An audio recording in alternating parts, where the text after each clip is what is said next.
kumakalat ang maiksing video, ah, graduation ito ng UP Manila, University of the Philippines Manila. Isa sa mga nagsalita doon, itong si dating National Historical Commission Chairperson, si Professor Emeritus Maria Serena Jokno. Yan. Ha? Ano dito, ang nakakakuha ng atensyon dito sa kanyang naging speech ay binakbakan niya si Chis Escudero sa graduation mismo ng UP. Talagang malinaw na si Chis Escudero ang pinapatamaan niya. Sabi niya, ang mga graduates ng UP, maraming graduates ng UP na nakakakuha ng posisyon sa gobyerno, either nahahalal or ina-appoint, pero tinatawag silang Your Honor, pero sa totoo lang, ayon kay Professor Maria Serena Jokno, sa totoo lang, binabati nating Your Honor ay wala naman talagang honor. Patindi, ano? Totoo naman eh. Totoo naman. Maraming mga graduate, maraming mga graduates ng UP, magagaling, nakakakuha ng matataas na posisyon sa gobyerno, tinatawag na Your Honor, pero ang totoo, wala namang honor. Sabi pa ni Professor Maria Serena Jokno, ang dapat na isipin, ang magbibigay sa iyo ng honor ay hindi yung posisyon mo. Ang magbibigay sa iyo ng honor ay hindi yung posisyon mo. Hindi dahil may posisyon ka ay may honor ka na. Hindi yun. Ang tama niya kay Chis Escudero ganito. Sabi niya, ang ating pamantayan sa UP ay all or nothing. Tell me, ano ang silbi ng utak at talento kung walang prinsipyo at tapang upang panindigan ito? Imagine isang salita, isang salita, forthwith, ay ayaw intindihin ng nanunungkulan sa Senado. Sino pa bang kahit hindi pinangalanan ni si Chis Escudero ito, nanunungkulan sa Senado? O sino ba yan? UP graduate yan, sabi ni Professor Maria Serena Jokno. Si Chis Escudero, sino bang nalagay sa kontrobersya dyan sa forthwith na yan? Ay di si Chis.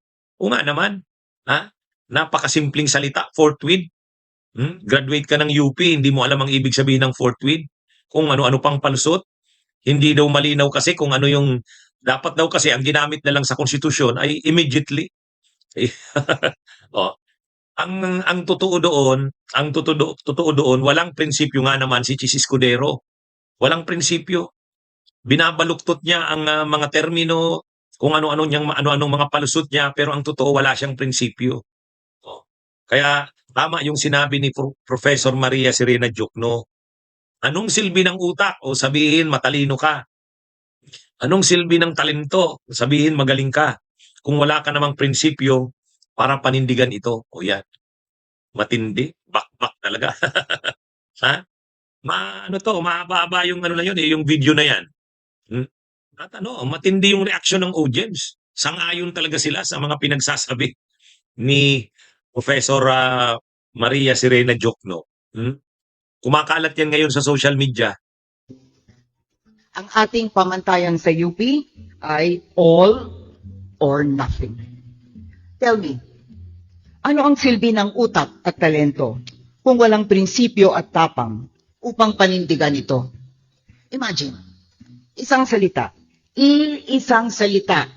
forthwith, ay ayaw intindihin ng nanunungkulan sa Senado.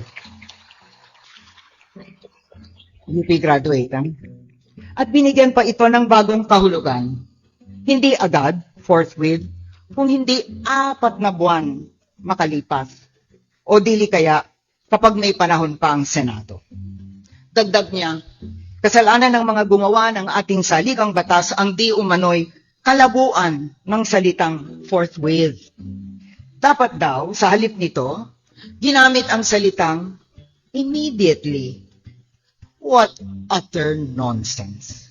Batch 2025, hindi ito usapin ng talino, kundi ng kawalan ng prinsipyo. ng pansariling ambisyon, ng transaksyong pampolitika sa pagitan ng mga mahigpit na kumakapit sa kapangyarihan. Remember this, if money is your sole and abiding purpose, you need not even try to be human. The quickest way to riches, as we have seen, is to take shortcuts, align with the powerful, and exploit other human beings. But true achievement emanates from your knowledge and talent, coupled with a profound sense of humanity. Batch 2025, I wish each of you a happy, exciting, and meaningful future. Share your gift with others. Give your gift away with joy. Mabuhay. Maraming salamat. Kaya marami-rami rin ngayong isusuka ang UP eh. Dati na, siyempre si Harry Roque. Oh, kasabay ngayon ni Cheese, nang isusuka ng UP, yung dating dean ng UP College of Law, di ba?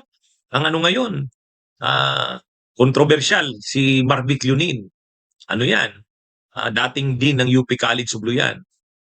Kaya lang sa kontrobersyal na desisyon niya doon sa impeachment case ni Sara, nasira si Lunin doon. Ito rin si Chis Escudero, ayan, sira din siya dyan. Maraming masisira dyan sa impeachment na yan ni Sara. Yung mga nagtatanggol niyan, ang nagtatanggol ng kay Sara dyan, tulad nitong mga justices ng Korte Suprema kasama na si Senior Associate Justice Lunin, itong si Chis Escudero, talagang sirang-sira sila dyan. Bakit naman kasi, sa lahat naman ng pwede mong ipagtanggol at ipaglaban, ay itong si Sara Duterte pa. Na alam mo naman, na kaya lang naman yan in-impeach ay para mapanagot sa mga akusasyon ng katiwalian sa kanya. Bakit mo ipagtatanggol? At sobra pa ang pagtatanggol. Bakit? Buti na sana hinayaan mo na lang ang proseso na gumulong. Huwag mo nang ipagtanggol kasi bahagi yan ng pagpapanagot sa mga opisyal ng ating bayan.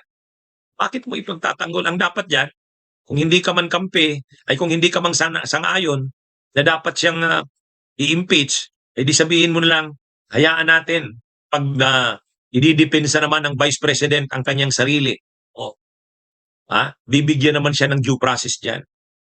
Maging muna tayo, wag muna tayong pumanig kung kanino man, saka na tayo mag-decide, maghusga, kung totoo nga ba o hindi na nakagawa ng mga katiwalian si Sara. At least ganun man lang. Ito hindi. Pinagtatanggol nila at hinahadlangan pa nila. So ang ginawa ni Cheese, hinadlangan niya, dinilay niya ng dinilay.